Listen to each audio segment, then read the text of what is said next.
Good afternoon. My name is Chen Li, and I'm the director of Brookings China Center. It's my pleasure to welcome you to today's book launch event, featuring the latest work by my good friend, colleague, and Brookings Senior Fellow, Ryan Haas.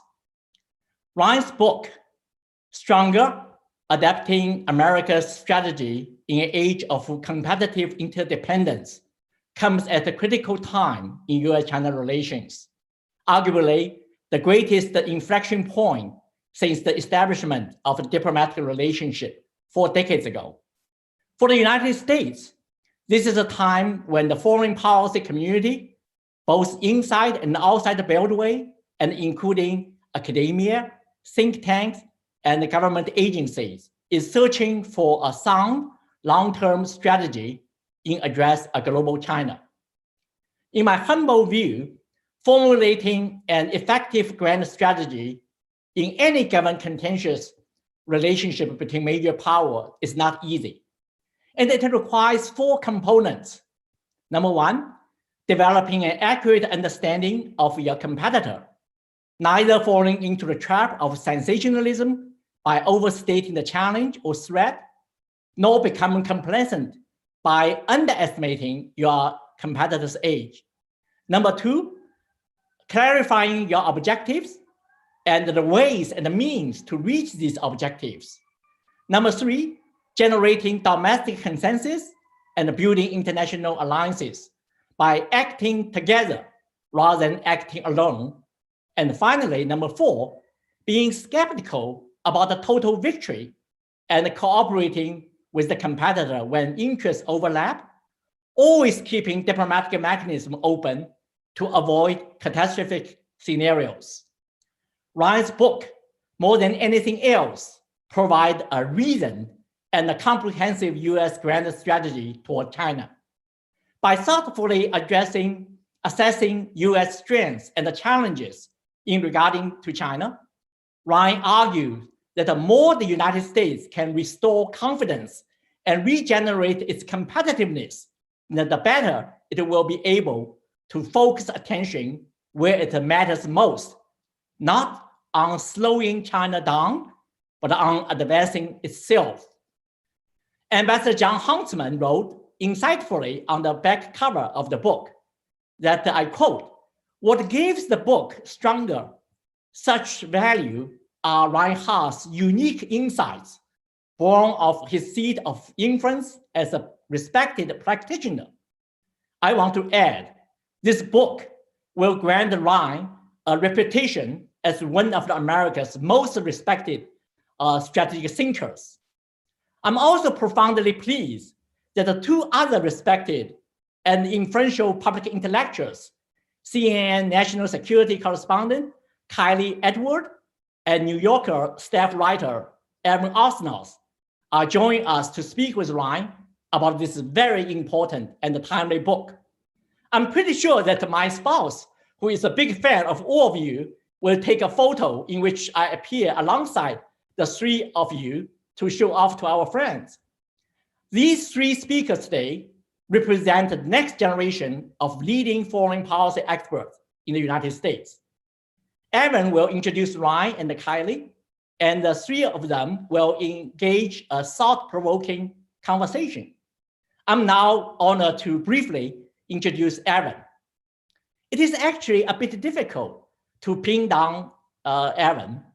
He is a journalist and writer, but he also frequents the think tank circuit and the college lecture halls. He is a China expert who lived in China for almost a decade and has written on various subjects about that rapidly changing country. But his recent best-selling book on Joe Biden has turned him into a popular commentator on American politics. If I could use one line to highlight my friend Evan, I will say this: he is a non-resident senior fellow in our Brookings China Center, a title he was granted even before he was nominated for and later received the prestigious National Book Award in 2014 for his first book, Age of Ambition. Evan, over to you.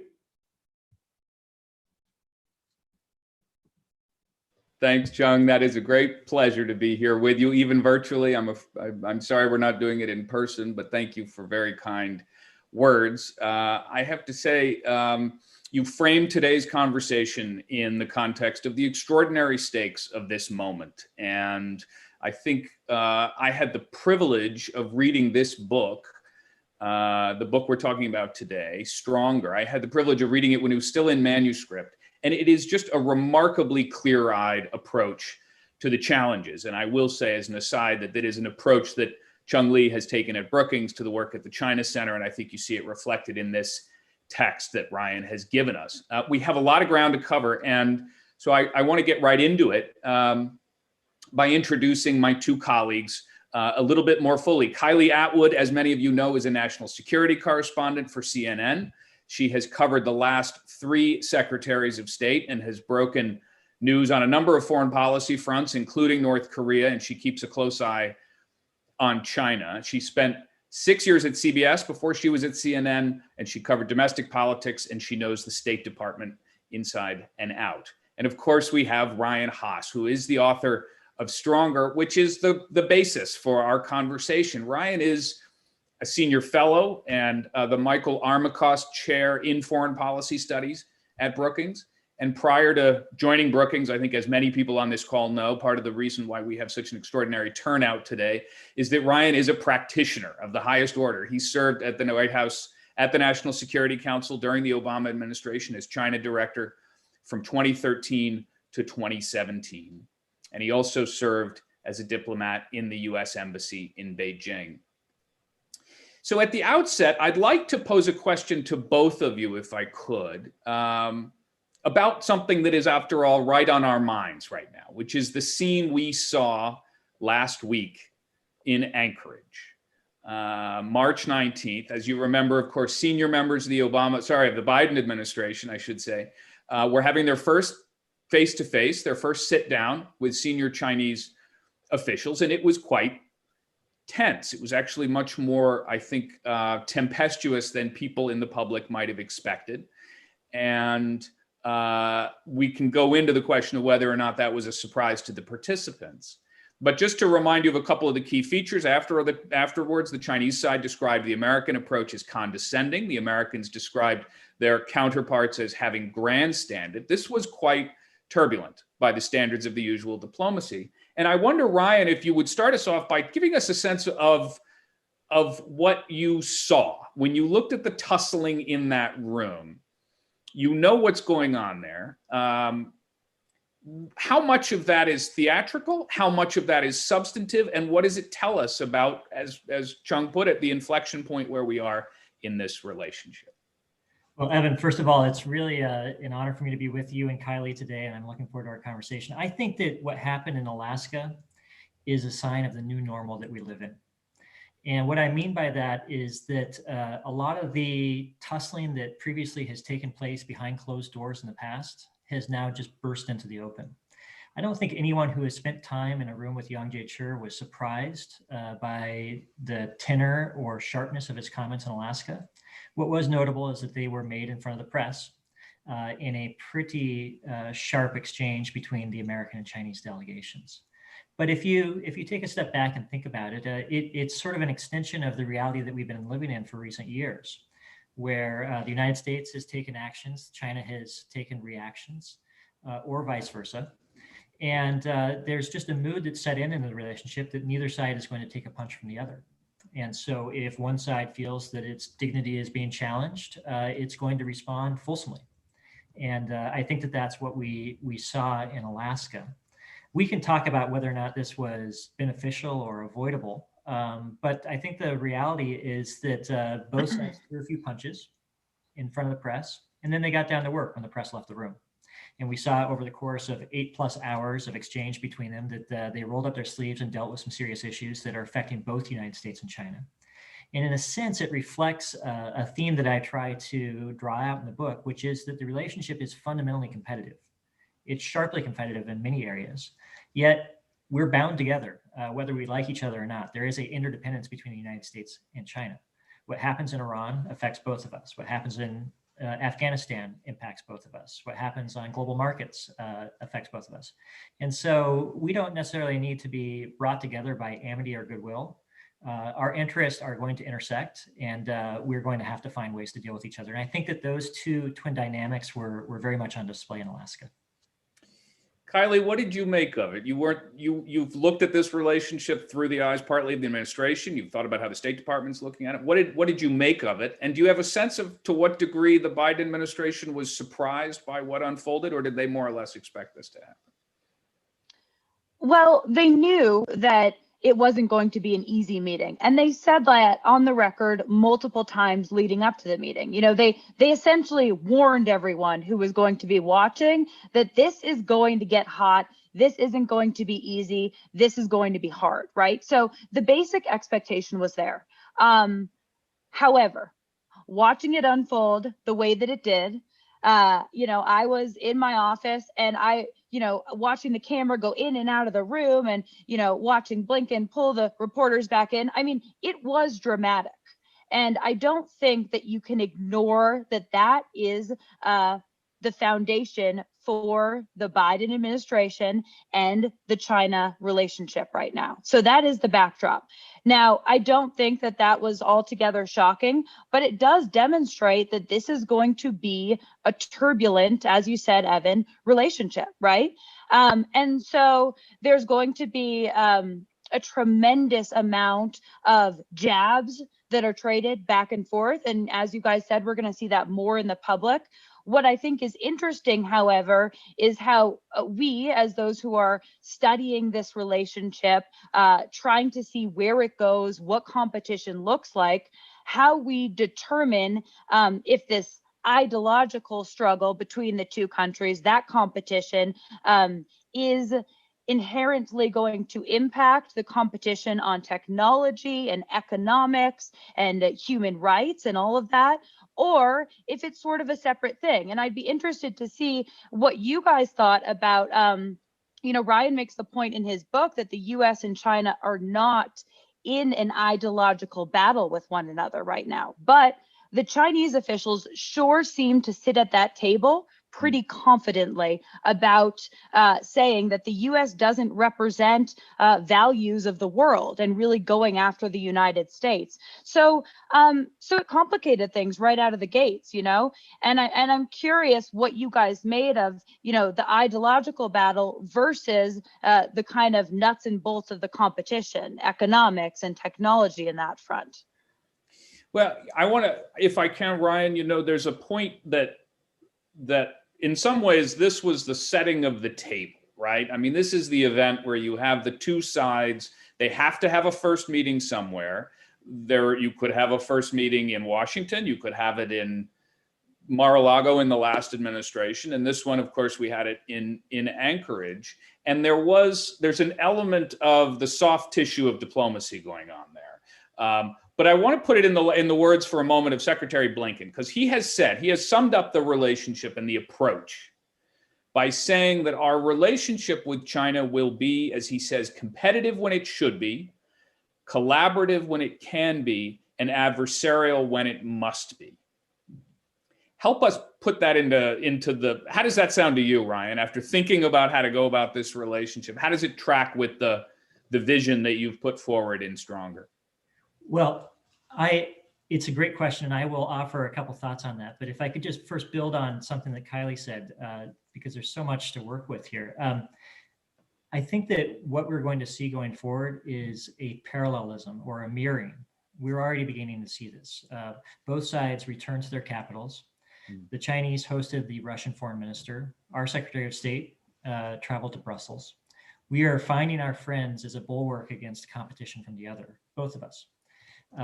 There are reports that the Chinese foreign minister is going to travel to Iran later this week, which is again fitting of the pattern. Yesterday, there were sanctions announced, a series of sanctions relating to Xinjiang. China responded immediately with counter sanctions against European officials. And so this mirroring is just, it's moving forward more and more rapidly at an accelerating pace. The geography of the meeting, I think, Evan, is fascinating. Because 24 hours before the meeting, Secretary Blinken was an hour away from Beijing. He was in Seoul. But instead of traveling that extra hour, he returned to Anchorage, where his plane needed to refuel anyways on its return route to Washington. They decided not to hold a meeting in Hawaii, which is, a warm, tropical, friendly vacation-y spot. Instead, in the sort of the cool confines of Alaska. And I don't think that this was all accidental. I think that there's a lot of symbolism embedded in these decisions. On Secretary Blinken's formulation about competition, cooperation, and adversarial dynamics, I'm comfortable with that framing. I think it's helpful for a couple of reasons. The first of which is that it identifies that we, the United States, don't view the relationship through a monochromatic lens. In other words, the relationship can be highly competitive, but still contain other elements. It preserves space for cooperation, and there are issues where we are going to have fundamental disagreements. We're going to need to manage those disagreements. So I think it's a reflection of reality. I think it also reflects that there's a maturity to the relationship, that it's okay to cooperate with competitors. We did it during the Cold War with the Soviet Union. We're capable, in theory, of doing it again with the Chinese. And I think it also is helpful for closing some of the gap between the United States and its allies in the way that they think about and talk about China. This three-part framing from Secretary Blinken, it bears some pretty strong resemblances to how the Europeans talk about the Chinese, as well as the Japanese and others. And so anytime that we can shrink the gap between us and our allies for dealing with China, I think it's a step in the right direction. Kylie, you've been there, the version of the same question, but you've now been there from the covering the end of a previous administration and now the rise of the arrival of the Biden administration.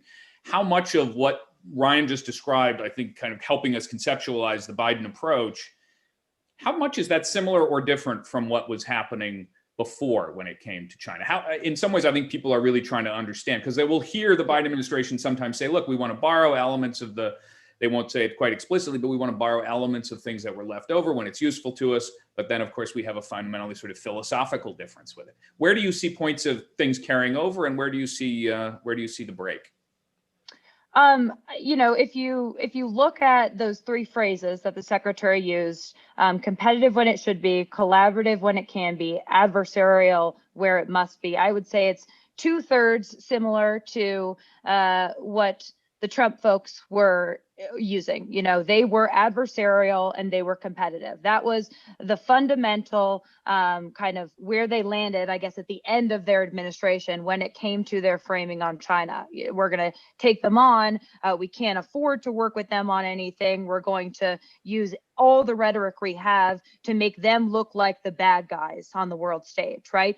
The third, that's the different part here, which is extremely noteworthy, is the collaborative part. And that's going to be really interesting because I think we've already seen that it's adversarial. We've already heard them talk about competitive.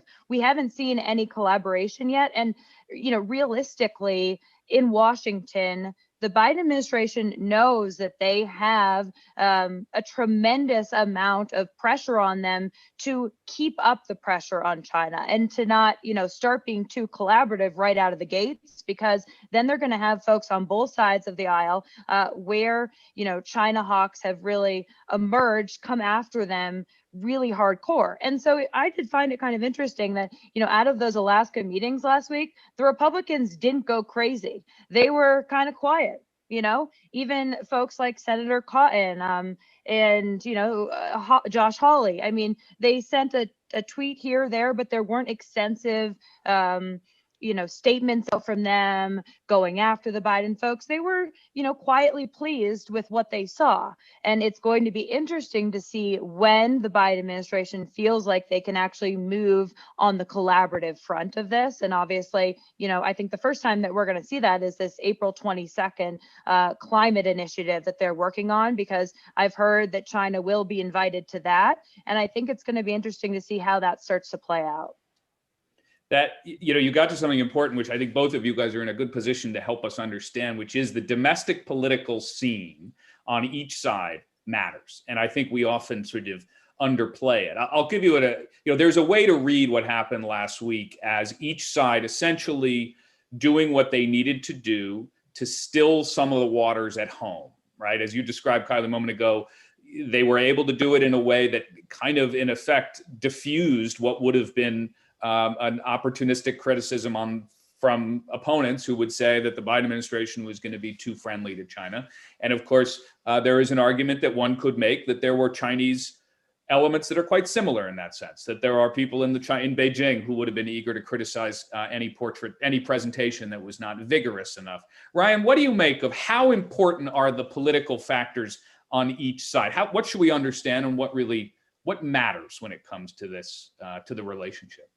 Well, it's a great question. And I think it's important, just as a starting point, to acknowledge your question that there are politics on both sides. I mean, sometimes in the United States, we develop this perception that only America has politics to contend with, and that the Chinese are all united in a common purpose toward a unitary goal. You know, Evan, you and I have lived there. It's a messy place. There are a lot of views competing for influence and attention inside China as well. I think that politics are placing a constraint on both countries at the moment. The first is that both countries hold a narrative that the other is to blame for the downturn in relations. In the United States, we often hear the recitation of Chinese misdeeds, whether it's Xinjiang in Tibet, Hong Kong, Taiwan, South China Sea, cyber issues, stalled economic reform. These are serious, real, acute problems, many of which the Chinese have signaled they're unwilling to work on with us because they view them as internal matters and basically have told the United States to butt out. On the Chinese side, there is a narrative that has been echoed in a series of speeches by senior Chinese officials that it was all the Trump administration's fault, that everything that's wrong with the relationship owes to the hostile zero-sum mentality of President Trump and his subordinates. And the implication is that the Biden administration needs to unwind the attitude and actions of the Trump administration in order to allow for a permissive environment for the relationship to develop. Neither one of those arguments has purchase with the other. And so we're sort of stuck at a stalemate. And then I think also, there's another factor, which is that the politics of both countries will not allow for any perception of accommodation. As Kylie was just talking about a moment ago, President Biden and his team would have been really roundly critiqued if they had appeared to be soft towards China in Alaska. It's also worth bearing in mind that President Xi is, competing for a third term. He is in his primary season right now, and he is hoping next fall to be anointed, the core of the Communist Party for another 5 years. And during that period, I think there's very low likelihood that he is going to want to do anything that will dim the image that he has worked so hard to build over the past 9 years of being bold, assertive, unyielding, and tough. He's not going to want to be outflanked. And so I think at least through next fall, we're going to be in a period where there's pretty tight parameters on both sides around how much political space is available for significant alterations to the approach to the relationship. Can I follow up with you on something, Ryan, there? Because I think people are trying to understand how much latitude and confidence Xi Jinping has, right? Because we've been told on the one hand, he's got the procedural arrangements now if he wants them to stay in office as long as he chooses. He, in theory, could be president for life. This is the sort of usual description. And at the same time, China is preparing for a series of public threshold moments, beginning with the Olympics in 2022, that also might be a constraint on the degree to which they would be willing to court confrontation with the United States and other powers. So help us understand both of these. One, is he in fact, you mentioned he's campaigning for a third term. Why? How? And two, to what degree do these other factors figure into his option set, do you think? Well, I think that there are first of all, I would be surprised if Xi Jinping did not become leader for 5 more years. I think that things are trending pretty much in that direction right now. But the manner by which he is anointed for another 5 years appears to be a subject of debate. In other words, is Xi Jinping going to become a Lee Kuan Yew, a minister mentor that over time, steps back from the front lines, but provides guidance, counsel, and leadership to the next generation? Or is he going to become a Vladimir Putin, who tightly controls the levers of power and refuses to let go lest he become imperiled in the process? And I think that the answer to that question is still unknown. So there are a range of scenarios next fall. He could be anointed as the leader for another 5 years with no successor identified. He could be anointed for another 5 years with a successor identified, or with a group of people in the next generation that are elevated, one of which will emerge as his eventual successor. So I think that there are enough variables that are still outstanding to keep Xi Jinping on a bit of edge. But to your latter point, I do think that the calendar matters significantly for the Chinese. They have their 100-year anniversary of the founding of the Chinese Communist Party this July, and they have the Olympics, the Winter Olympics next February. They're not going to want a big dust up with the United States or others to overshadow their preferred narrative, which has a heavy domestic focus on showing that China is respected, admired, and welcome on the world stage.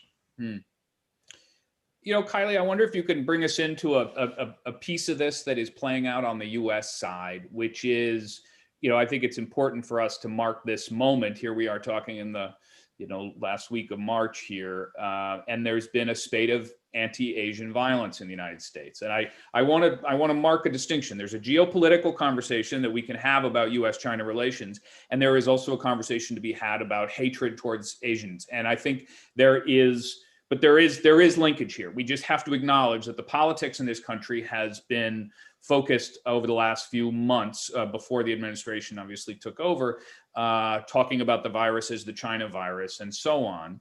Can you talk to us a bit about this moment? How do you think that is being felt in Washington? Do you think there's a sense that these are related and that there are things that policymakers and that lawmakers should be doing to try to blunt this very worrying trend?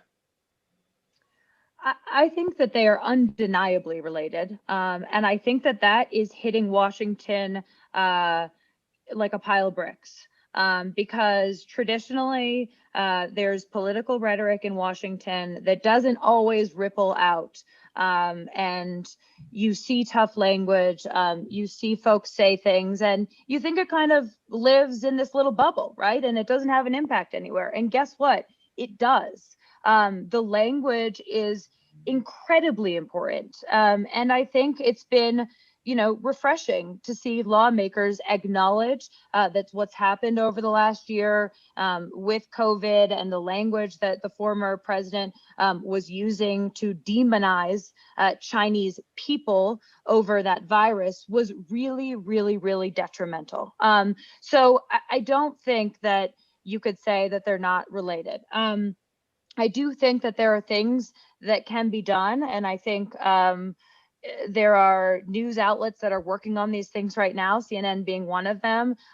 Visibility of Asian Americans who are, you know, highly successful in a number of different areas is really important, because what people see is what they believe, right? And we are humans. What's before our eyes, we don't always challenge. And so I think seeing Asian Americans being, you know, wonderfully effective and contributing citizens of America is certainly important. And that is happening in a number of spaces right now. But I do think that it's something that, you know, folks in Washington are going to have to grapple with, because as the Biden administration moves forth to try and compete with China, there is a difference between competition and fear mongering.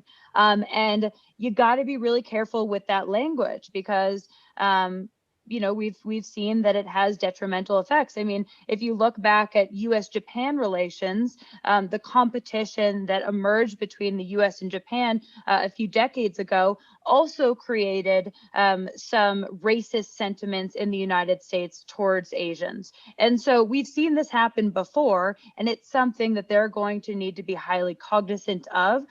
Certainly the President Biden has already, you know, spoken out on this front, and I think that that's really important. And Kylie, just to drill down, oh, go ahead, Ryan. Jump in. Please go ahead. I was just going to add on to what Kylie said, but I'm happy to follow her. Well, I was just going to ask, you know, and you make the right point that the Biden administration has come out and said this is, you know, this is grotesque. We're not going to allow this to go on. Are the folks who have been using that kind of language, talking about the Wuhan virus and the China virus, do you see that they've been chastened at all by this? Are they dialing it back, or are you not seeing that yet? Either one of you. I would say those folks don't have the platform that they once did. Certainly President Trump isn't on Twitter anymore, isn't on Facebook. I mean, it's kind of hard to tell, quite frankly. So I don't think we have, fair measuring sticks for what they used to be saying versus what they're saying now. But I do think that there are, as I said, folks in Washington who recognize that this had an impact. It's going to be up to leadership in Washington now, the Biden administration, to really kind of change things. Ryan, over to you. Sorry, I cut you off. Yeah, I'm really glad that you raised this because I think it's such a critical issue and we're at a really delicate moment right now.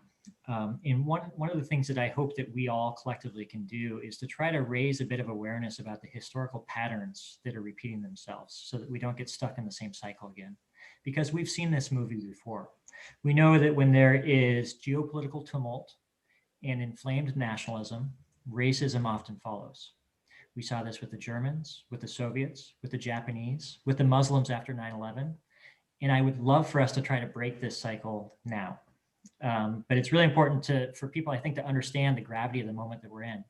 The second and final thought that I would add is that I think that anyone who traffics in race baiting relinquishes their role as having any serious voice on matters relating to competition with China, because those actions do more to destroy America's image and undercut our competitiveness than anything that they have to offer. Yeah, here. And I think what you've done here is help us draw a bright line between the idea that there is anything that can pass as analytic or national strategic counsel to be demonizing a group of people as in this country or in our relationships. It just has no place. And I'm glad to hear that we had a chance to talk about it today. And it actually does relate, Ryan, directly to what you've written about in this book, which is our perception of ourselves and our perception of our counterpart. And, in a sense, that is very much in play right now, because, one of the themes that you identified in here, it goes all the way back to the Cold War, and it's called the 10-foot tall syndrome. I wonder if you could help us understand what's going on there. Where does that idea originate? And why does it matter beyond the fact that it might distort some of the conversation in Washington? What is it, and why does it matter? So 10-foot tall syndrome traces back to Secretary of Defense during the Cold War, Schlesinger, who observed that we, the United States, tended to view and treat our Soviet counterparts as figures of towering strength and immense knowledge. That they could see the future and move mountains, whereas we were just mere mortals struggling to get by. And I worry that we're at risk of repeating that again. And it's not just sort of an academic observation. I think it matters a lot, because the more that we fall into 10-foot tall syndrome, the more we advertise our insecurities. It leads us to travel around the world warning countries that the Chinese are coming and beware of their perfidious ways. Countries like Vietnam, they've been dealing with the Chinese for thousands of years. They don't need us telling them what they're dealing with. They know. But when we do that, when we send our secretaries of state and national security advisors out on these alarmist tours, it does a couple of things. It sort of focuses us on playing defense against every Chinese action everywhere in the world, when what we really need to be doing is playing offense and having the Chinese responding to us.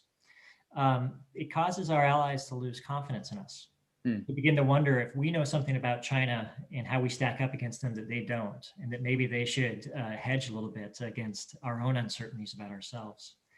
But it also just, it radiates anxiety and insecurity, and those aren't attractive traits in human-to-human relations any more than they are in state-to-state relations.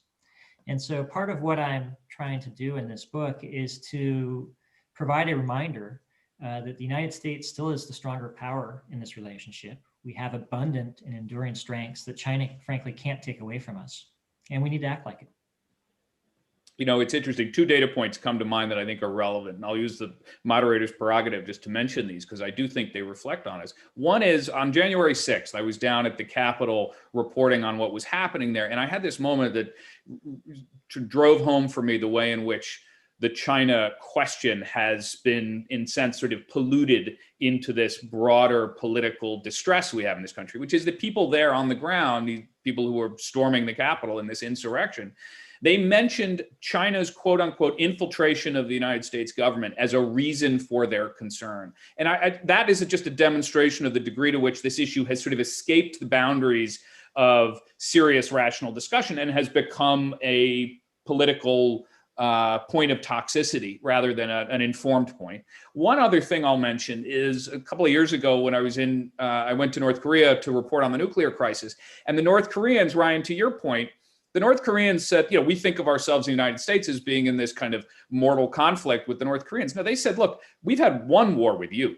We've had hundreds of wars with China over the centuries. And I mention that not to say that we're going to wake up tomorrow as friends with North Korea, but that we sometimes underestimate the ways in which China's actions are perceived around the world, and that in fact is an element of its position today. So we may feel as if we're in this very intense one-on-one confrontation, but in fact, China is in a very set of complicated relationships, some of them very tense, with other places around the world.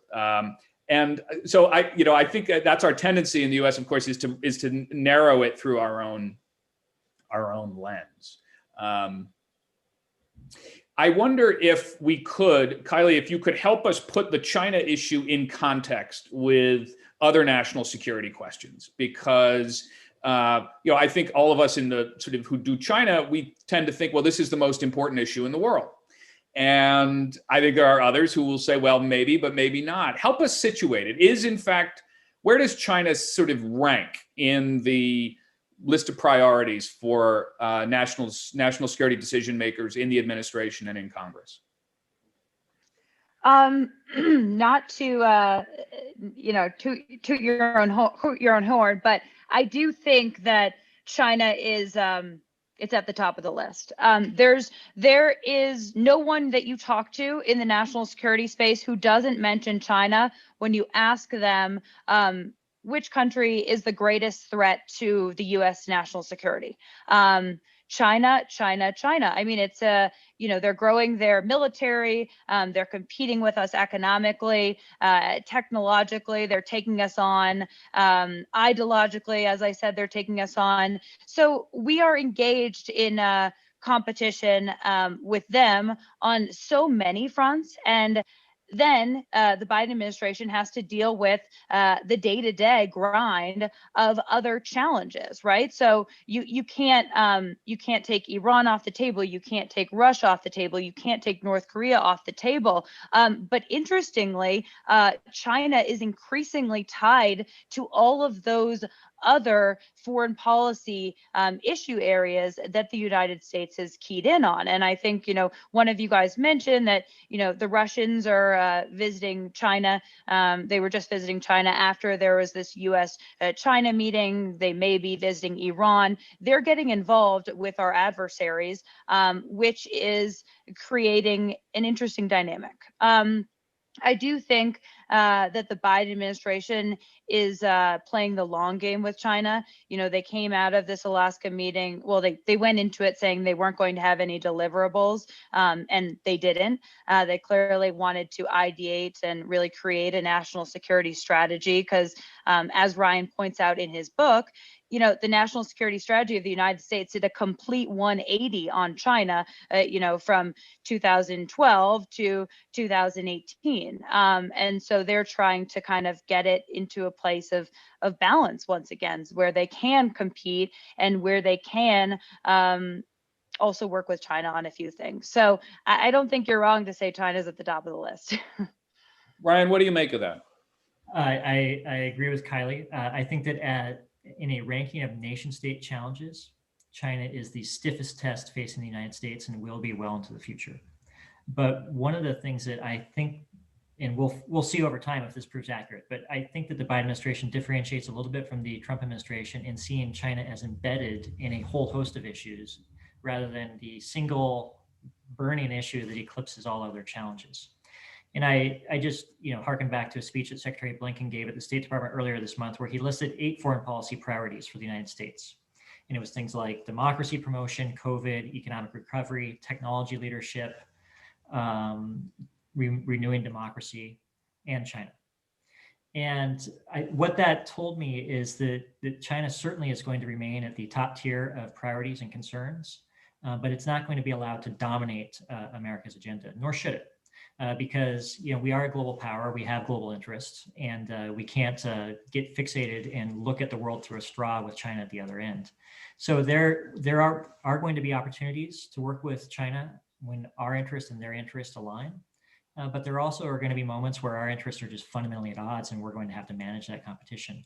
And that's what I hope that we move more towards, is just sort of a mature, dispassionate dealing of two major powers who have global interests, who have major militaries, who have huge economies, and have significant populations.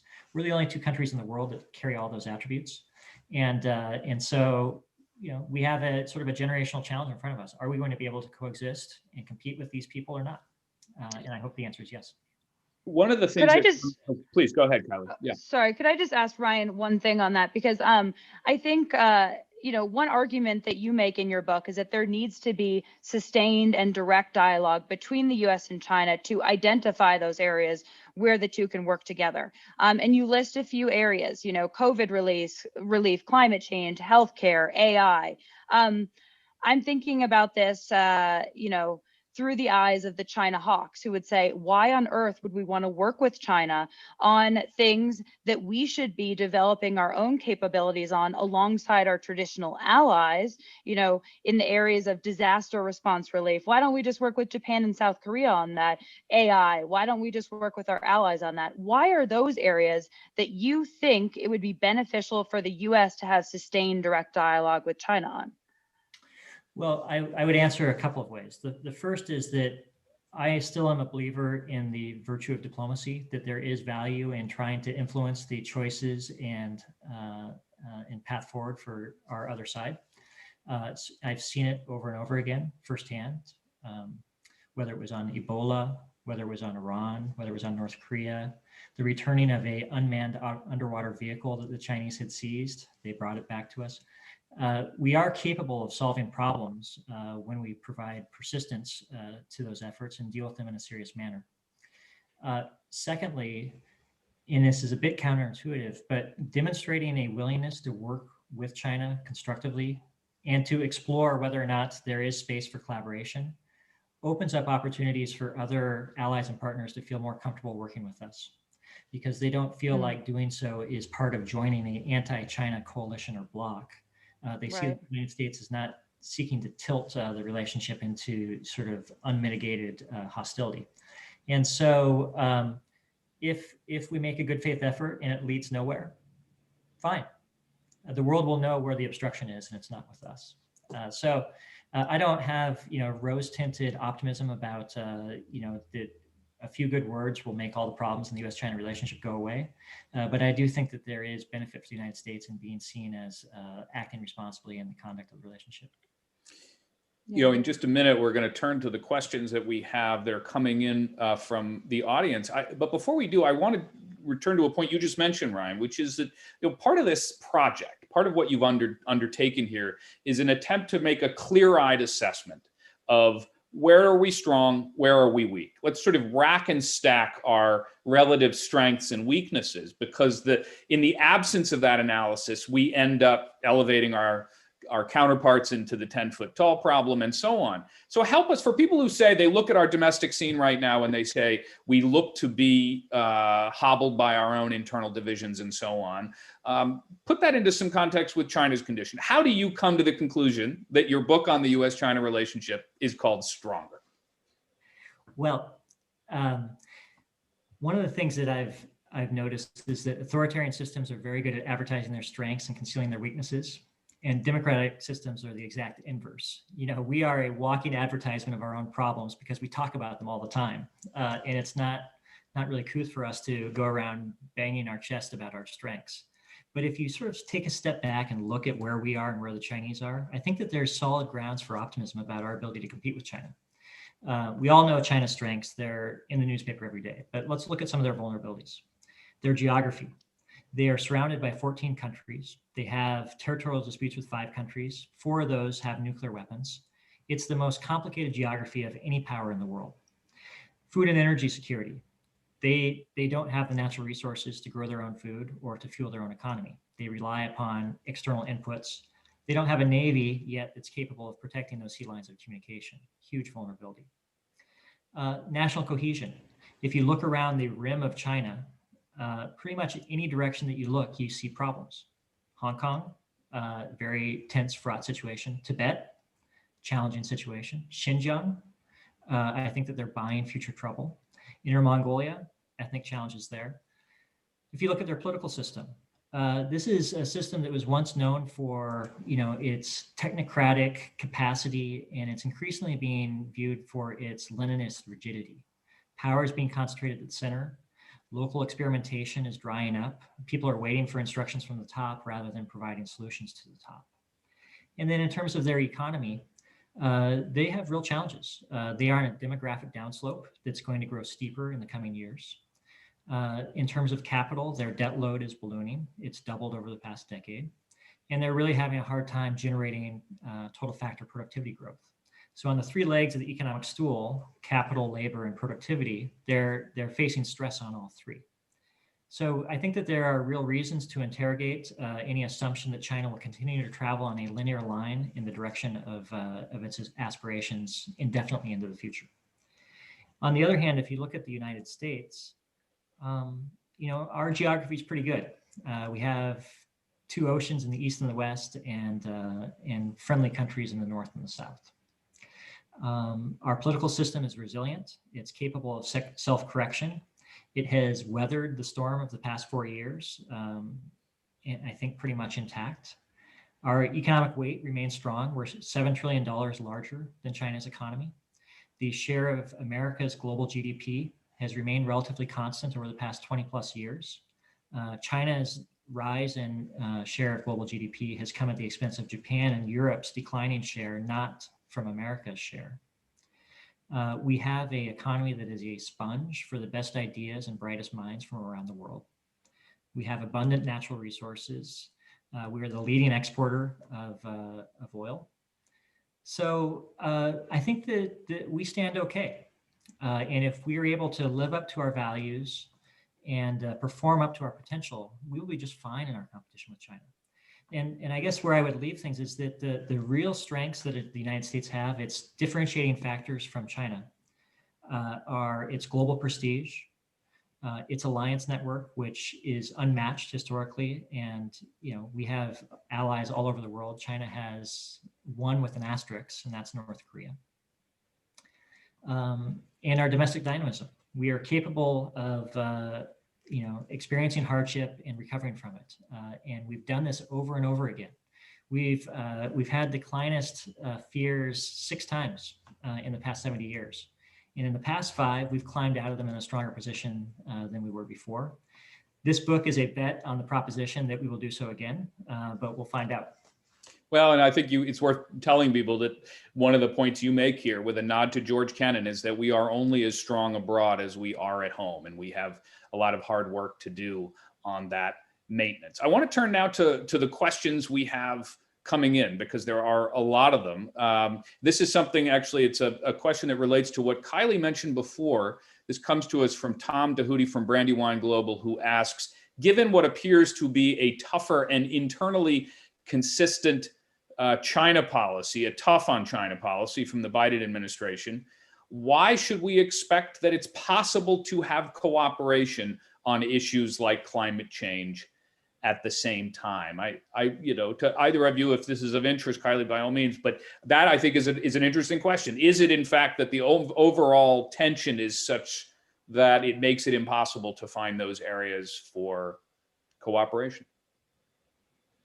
I would punt that to Ryan, because I think he has a more in-depth view on this than I do. I will say that one thing that the Biden team has going for them on this front is some very dedicated folks who want to work on actually joint efforts, right? So they have Kerry, who's working on climate, and he knows that his success in that role is going to be inherently tied to how successful he is in getting, China to work on board. That's going to be complicated, as I said, in Washington. But I do think that it matters to have leadership in these areas where they want to work with China. But then I'd give it to Ryan.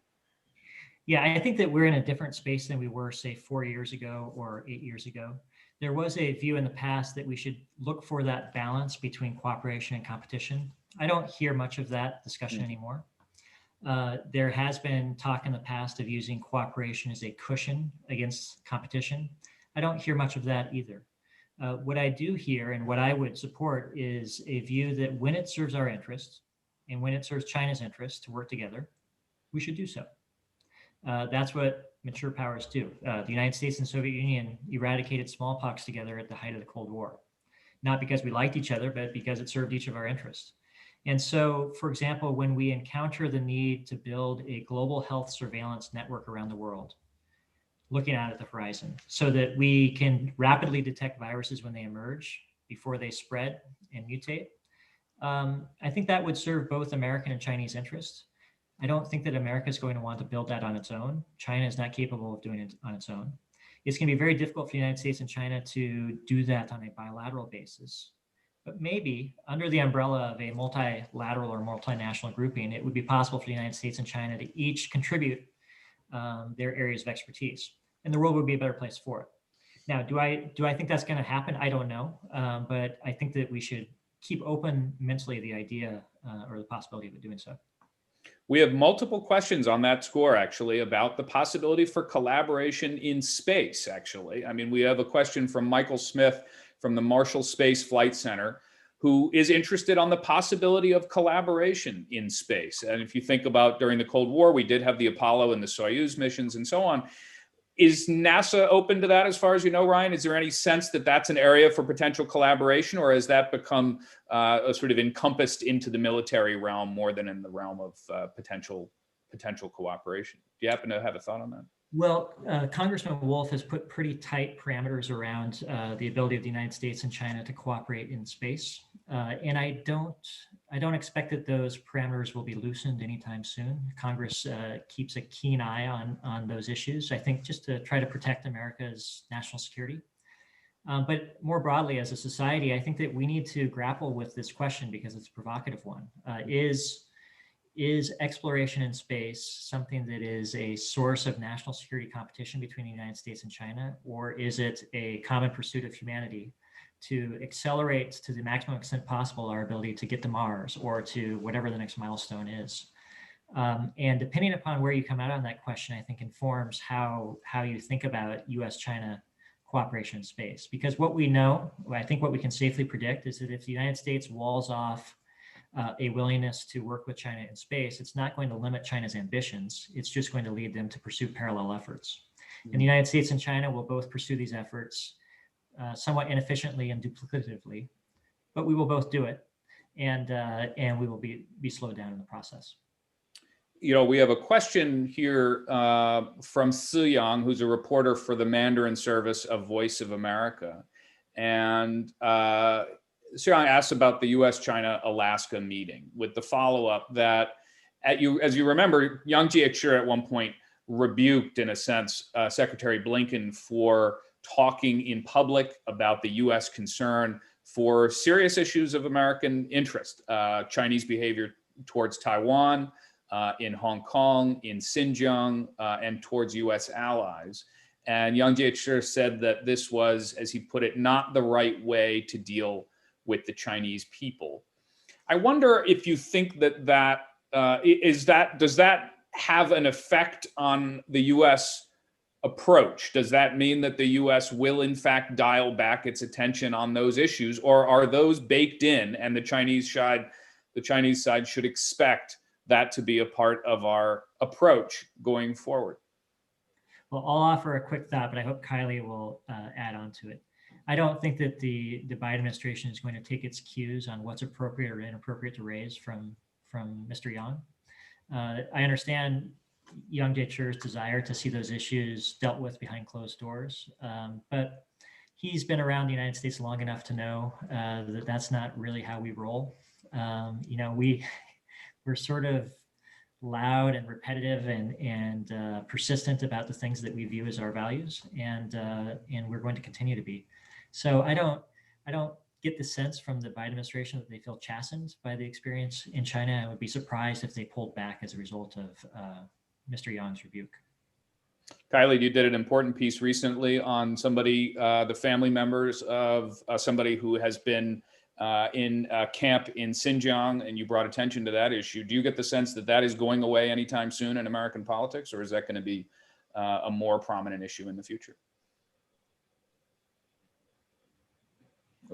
I do. And I think that that is, clear just this week. We've seen these Xinjiang sanctions that came out from the EU, the US, the UK, and Canada. And I was talking to someone this morning who was in the Trump administration working on China, and they said, we tried to do that for a long time and we couldn't pull it off. They were impressed that the Biden folks were able to do this so quickly. It does demonstrate that this is something that they are keyed in on, focused on. And I think, the other thing to note about if the Biden administration plans to change its tone on any of those issues, just compare and contrast what Secretary Blinken said before those meetings in Alaska and what he said after. In his opening statements, he pointed to Xinjiang, he pointed to Taiwan, Hong Kong, all of those areas of concern for the US. And at the conclusion of the meetings, in the closing remarks that he and National Security Advisor Sullivan made, he mentioned them again.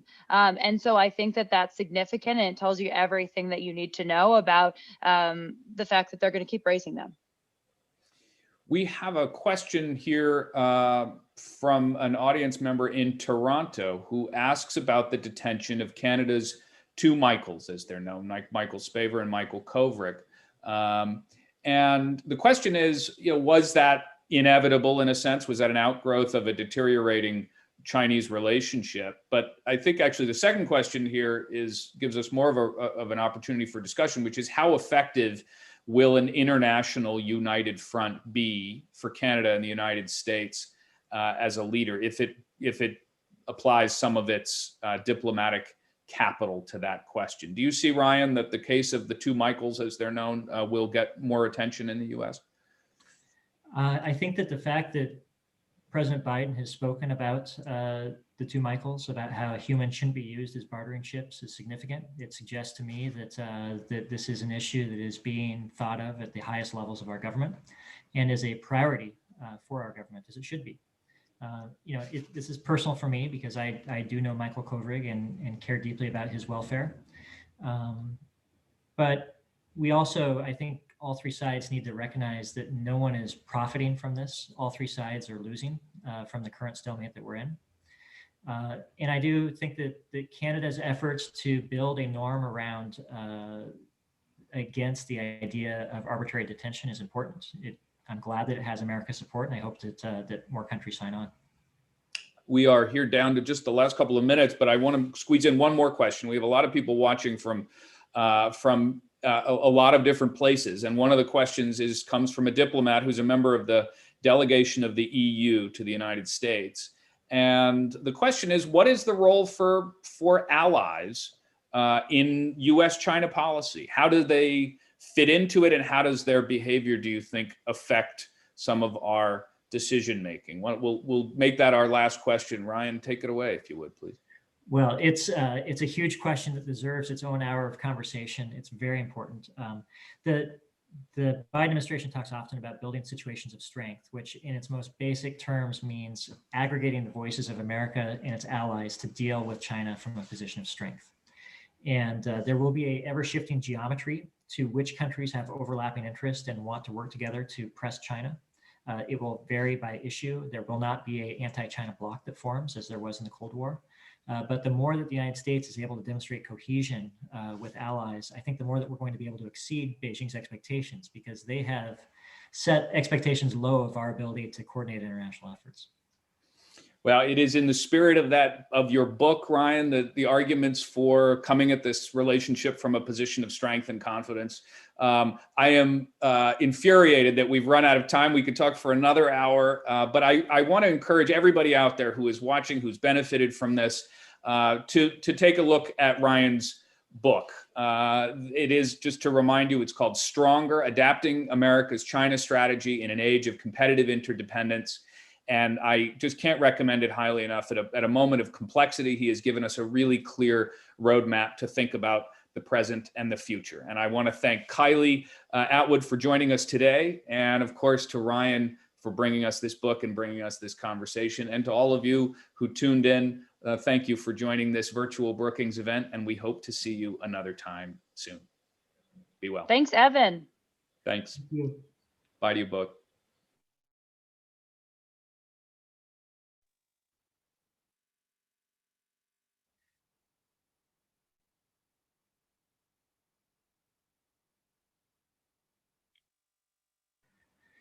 You guys are amazing. Thank you. Thank you, guys. Ryan, that was great. And Evan, thanks for such great moderating. Yeah.